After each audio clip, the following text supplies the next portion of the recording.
all the other marches around the world, there was a march of 75 people in southern Quebec. So this is happening everywhere. Those of you that took the time to participate in this, kudos to you. The organizers for this event, which is too much of a list for me to say, but we need to give them love now. Give them love. Okay? And as I depart, those of you who may not know it, I'm the Chief Diversity Officer at SUNY Plattsburgh. Okay? And all that means is that a whole lot of amazing energy funnels through me, and my staff and I are the center of a lot of diversity activity on our campus. Another colleague, Butterfly Blaze, is going to come up. Butterfly, the people in EOP, the people in admissions, there's so many of us that are trying to make this happen, this social justice thing happen on our campus, in this town, and then trying to inspire you to be leaders and to step outside and find your leadership moment to make a difference. You need to join us on campus for some of the things we're trying to do. We can help educate you better to make you a stronger ally. Does that make sense? Yeah. All right. So anyway, kudos to all of you. I would take my hat off, but you'd see my head. Welcome.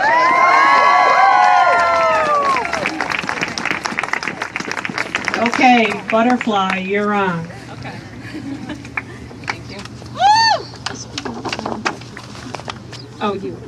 Good afternoon. My name is Butterfly Blaze, and I'm happy to see each of you here today. My speech is going to be a little bit more formal than JW's. I brought paper. So I'm hoping to fill up that 5 minutes with some things that will resonate with some of you in this space today. Today, as we gather here together, there are hundreds of thousands of individuals doing the same thing around the nation and, in fact, in the world.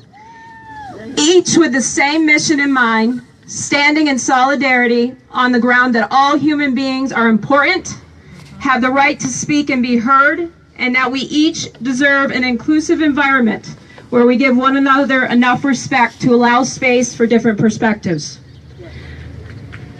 Yeah. I'm going to put it out there from the beginning. I did not vote for Donald Trump.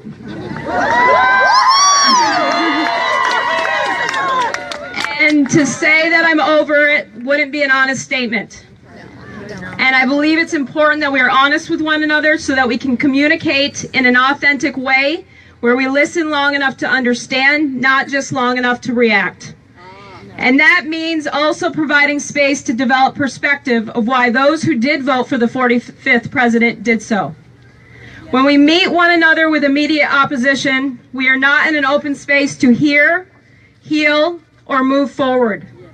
My hope is that we will be able to use this time to come together and bridge the gaps of misunderstanding which exist and stands as a point few disagree on. But ultimately, I'm not here to talk about that. I am here to talk about what to me is central to all of the messaging in the last few months. And when I thought about this paper, I didn't consider I'd have to hold that in a microphone. It's okay. People's rights and safety are currently at risk in this country.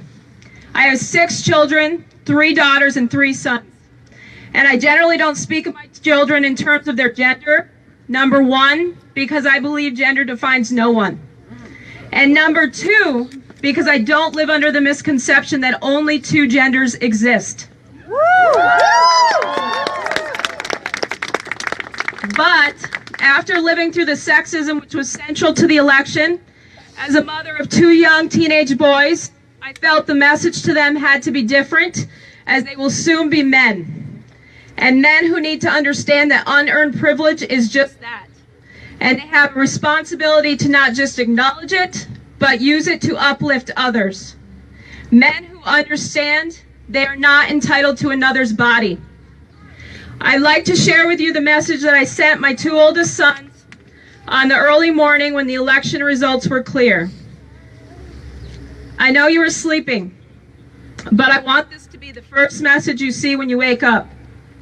It makes no sense that Trump has won, but what this tells us is that we have a lot of people in this country who hate and support harm of others based on the color of their skin, gender, sexuality, nationality, ability, and so on.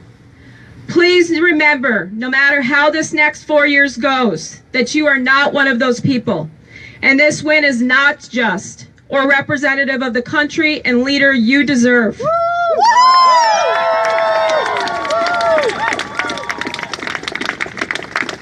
I am here if you want to talk about all the other things you hear, are confused, worried, or thinking about.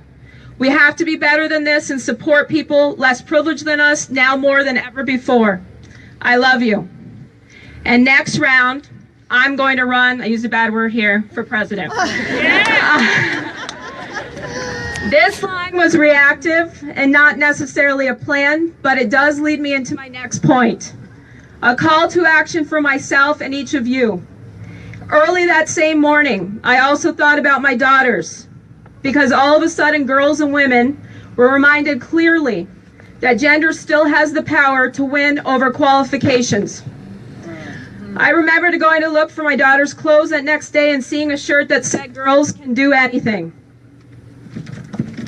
And whether you voted for Trump or you voted for Hillary Clinton or whether she was the right woman for the job, that is irrelevant.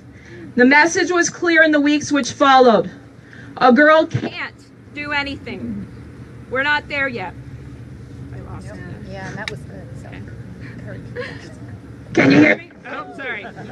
But I put that shirt on my daughter anyway, because we must continue to push back against the injustice and hopelessness that many of us feel.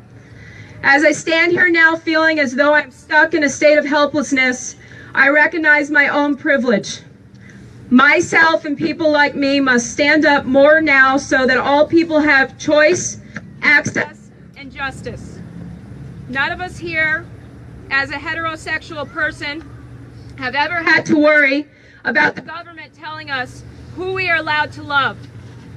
None of us here, as a cisgendered individual, have had to explain to someone how the body we were given doesn't match our gender identity, or have experienced the policing of where we use the bathroom.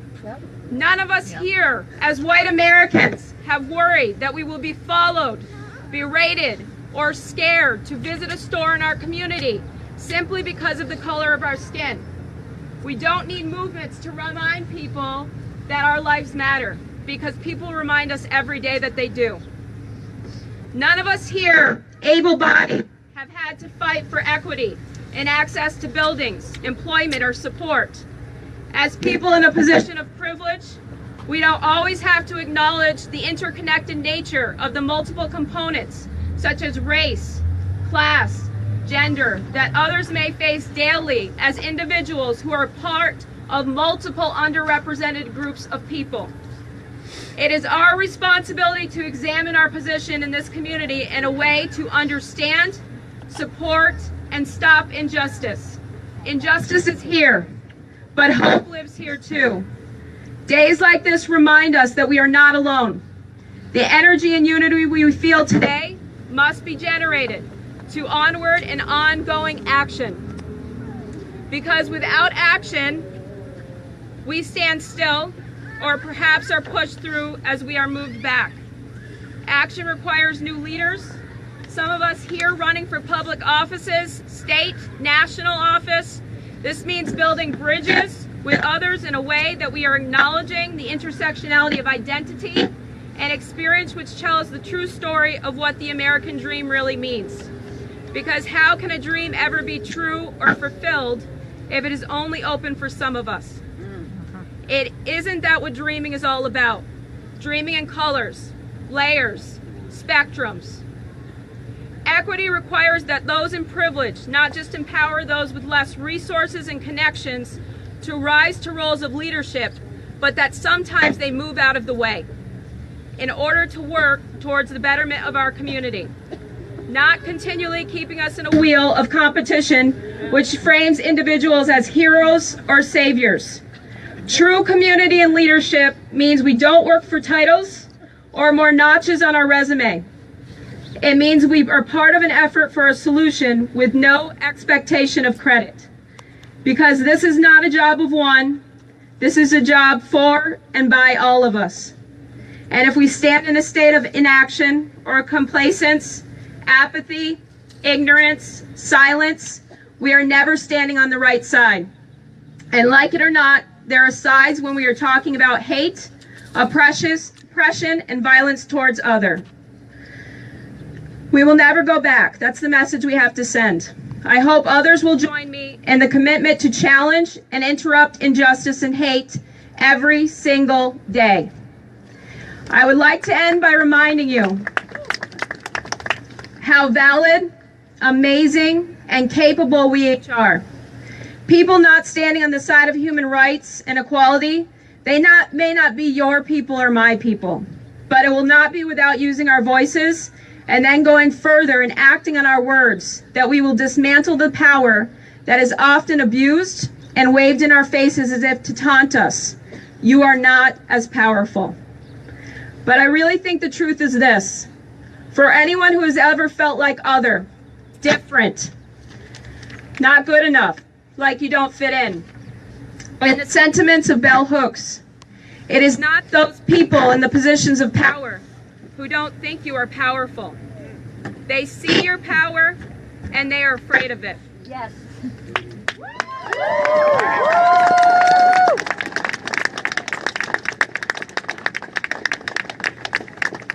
You are everything that is beautiful in the world because of character, presence, experience, love, and identity, what makes America great.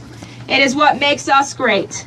As you light a candle today, though I hear we've exceeded our occupancy for that,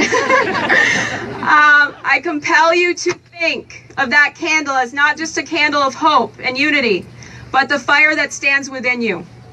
Walls can go up, programs can come down, new people can come into power, but that light is yours. That light is your resilience. When you get tired, when you want to give up, remember that power. And no one has the strength to take that light away from you. And if they keep trying, if they keep fighting, myself and many people are here, and I will keep fighting with you until we don't have to fight anymore. Thank you.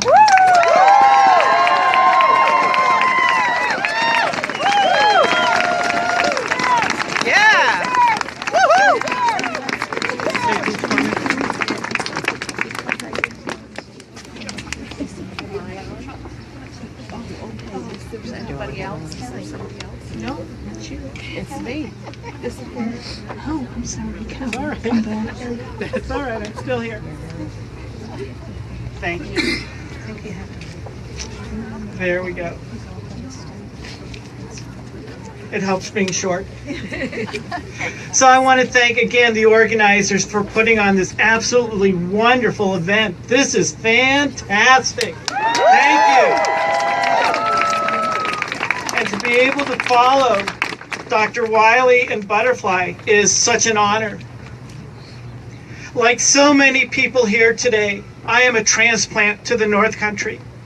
I arrived in Saranac Lake at the end of December of 1983, and over the years I have grown to love the special beauty and uniqueness of the North Country, the friendliness of its people, and the beauty of our nature. Now, over 33 years later, I cannot imagine living or wanting to live anywhere else. I was married, I had children, I had a few different jobs, purchased a home, and became a member of many diverse organizations. I am so proud to call the Adirondack North Country my home. We are all special and unique. No two of us are exactly the same. We are each created as wonderful and special people. We are given special gifts, talents, abilities, and interests. What we make of these gifts is up to us. We come in all sizes and shapes. We speak a variety of languages. We have a diversity of religious, cultural, ethnic, and racial backgrounds. But we all have one very important thing in common. We are all human.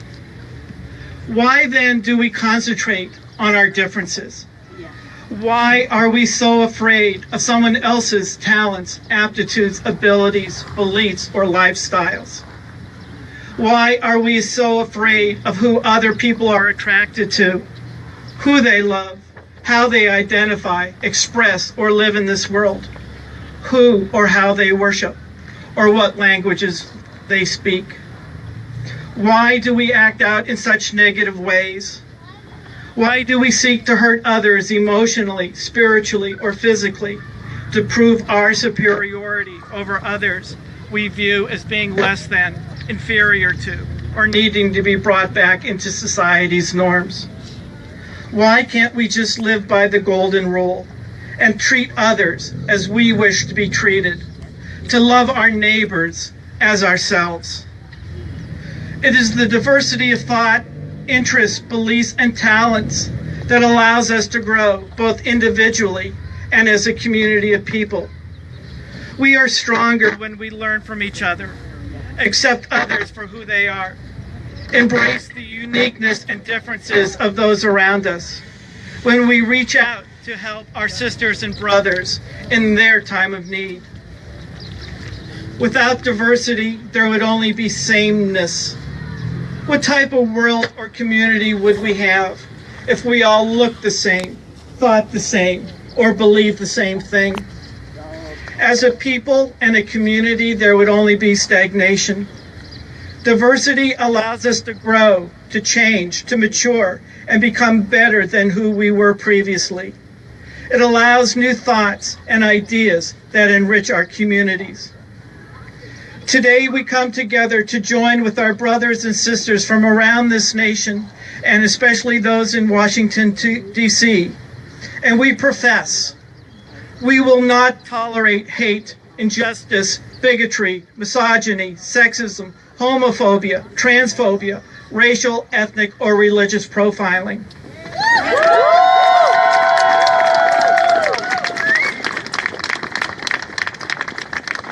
We stand for a woman's right to health care, including support for Planned Parenthood.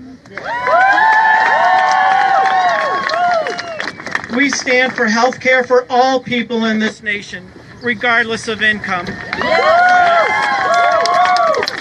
We stand for the rights of the LGBTQ community to be able to live, love, and be accepted for who we are as people.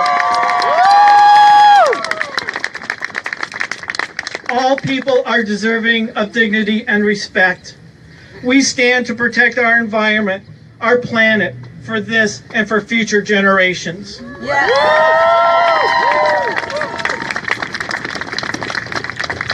This past week, we celebrated the birth of one of the greatest civil rights leaders of our time, Dr. Martin Luther King Jr. Quoting from Dr. King, "Darkness cannot drive out darkness. Only light can do that. Hate cannot drive out hate. Only love can do that. The ultimate measure of a man is not where he stands in moments of comfort and convenience, but where he stands at times of challenge and controversy. It is not possible to be in favor of justice for some people and not be in favor of justice for all people." Yes.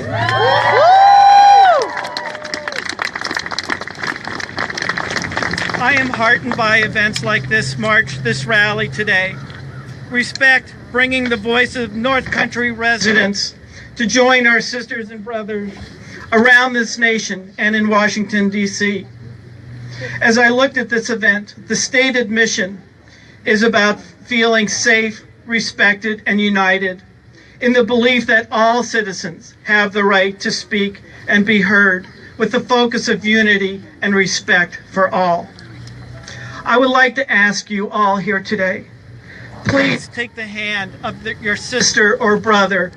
Please take the hand of the neighbor standing here beside you. Please do that.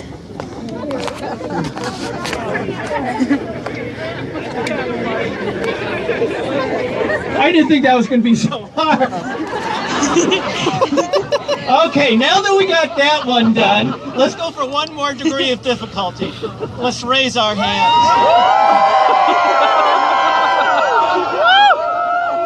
This is what unity looks like.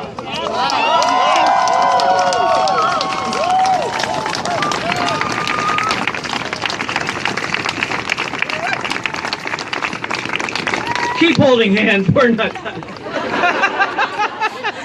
Let us join our thoughts, our hopes, our prayers with other like-minded people around this country. Let us progress to a sense of greater openness, acceptance, and love to those in our families, in our places of employment, education, and worship. Let us go forth into our communities to be a beacon of light, hope, and openness, love, and acceptance. Let us be Plattsburgh proud and North Country strong.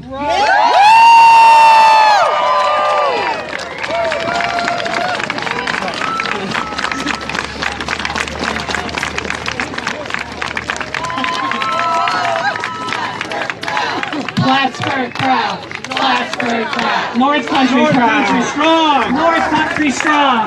North Country strong. North Country strong. North Country strong! North Country strong! North Country strong! North Country strong! Can we merge them? Plattsburgh proud, North Country strong! Plattsburgh proud! North Country strong! Plattsburgh proud! North Country strong! Plattsburgh proud! North Country strong! Plattsburgh proud! North Country strong! Plattsburgh proud! North Country strong! Thank you very much to our speaker. I appreciate it. Okay, I think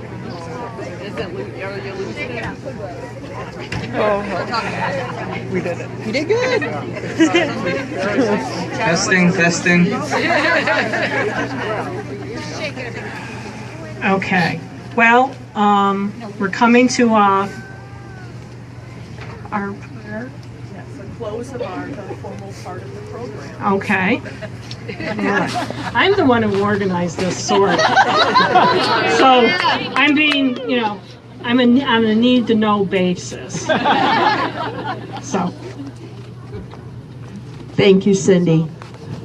My name is Mary Skillen, and I am the Director of Campus Ministry at St. John the 23rd Newman Center here in Plattsburgh, and am currently the President of the Interfaith Council of Plattsburgh and Clinton County. I moved here in 1963 with my family when I was 7 years old. We were a military family, and we are proud to call Plattsburgh our home.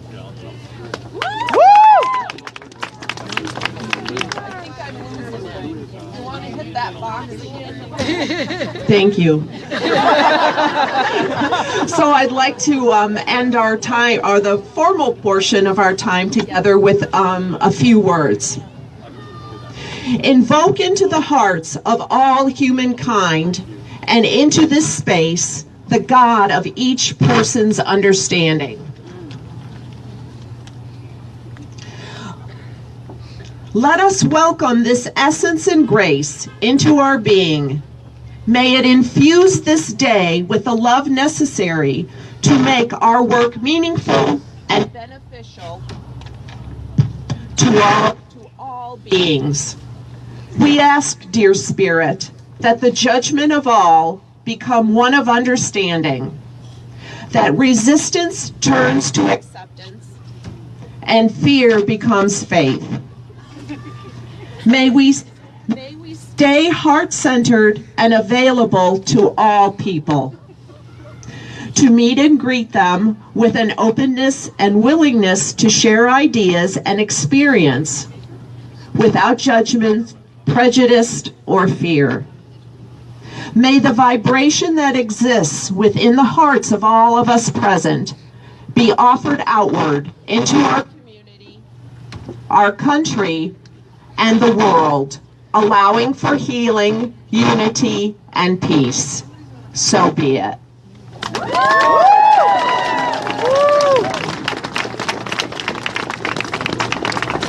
Now I have a wonderful gentleman here that's going to do our closing comments. And introduce yourself, Kevin. I don't have. Hey, there's some dark clouds on the horizon, and there's some dark clouds overhead, and if any place can deal with that, it's Plattsburgh. The love in your hearts will shine through the thing we deal with every single day in this town, bringing the sunlight through the dark clouds. I have no looking out at this, no doubt in my mind that tomorrow will be a brighter day. I also, and you gotta hit it like just the right way. I also have never been more grateful in my life to be the token white guy. And an amazing group of wonderful speakers who all did an amazing job today. I'm actually reading a thing on behalf of Jen Talon, one of the organizers of this event, who right now is in Washington, D.C. And a shout out to all those people who went down to Washington to make their voice heard down there. Who took their time, energy, money, effort to bring that voice to Washington. But you guys are bringing it to the local level, which is as important.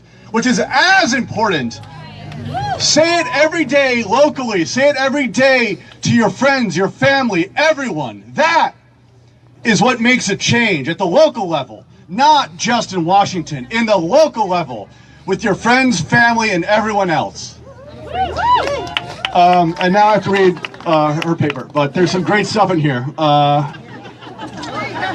I want to thank you. I was going to do a falsetto, but then I felt that would have been like transphobic, so I just decided not to. Yeah. But it would have been a good joke. But it would have been a terrible thing. All over the world, people are making history. Right here in town, people are making history. I would like to say thank you to the wonderful ladies of North Country Respect Event Planning Committee who have worked very hard to make this possible. Ladies who are in that planning committee, raise your hands. Give them a round of applause. To everyone who came today. I'm just loud because, again, white guy. Everyone who came today, who was a part of this. Raise your hands. That's all of you. Give yourselves a round of applause. When this group first decided to plan this event, they had no idea they would be marching on this historical day, in the heart of it all, the Women's March in Washington. But they went down there to do it as well, and you did it here also. Today we are marching for equality. Today we are marching for unity. Today we are marching to show, as Michelle Obama told us, that when others go low, we go high. Today we are marching to show that together we are strong. We can accomplish great things. We can march for those who could not be here today. And we can march to honor those who have shown us the way. Today we show that during this time of uncertainty, we will come together, treat each other with civility and respect. And this feels weird to shout. As Ellen DeGeneres told us, be kind to each other. That's really weird to scream. Finally, I would like to spend a special thanks to Coffee Cat and legislator Patty Waldron, who will be getting a 50-cent off to anyone who says, I was at the march for a drink. There'll be a line, so you should probably start going now.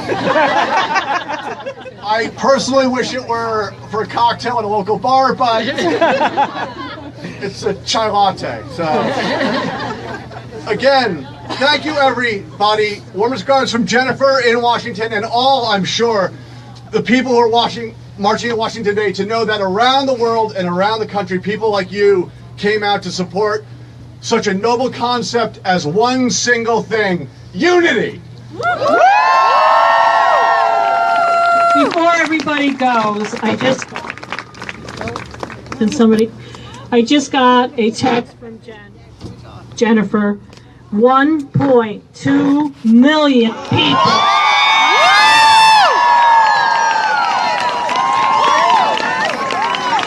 Can you hear me? 1.2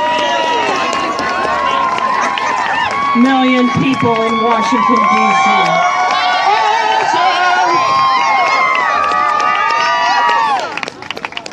And I want to thank everybody. This is just the beginning. I want to assure you, we're going to march. We're going to keep marching. And if we have to, we'll march all the way to Washington, D.C. Thank you very much.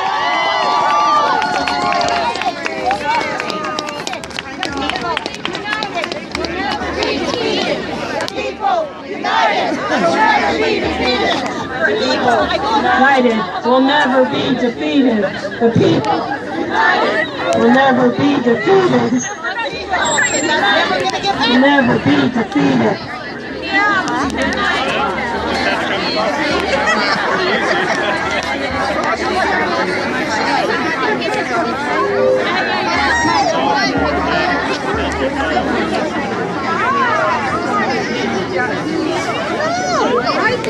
Did you speak? Were you the speaker? I wanted, like, you touched on all of my issues. Hey, how are you? And I really thank you. Well, thank you. That's wonderful. It was a beautiful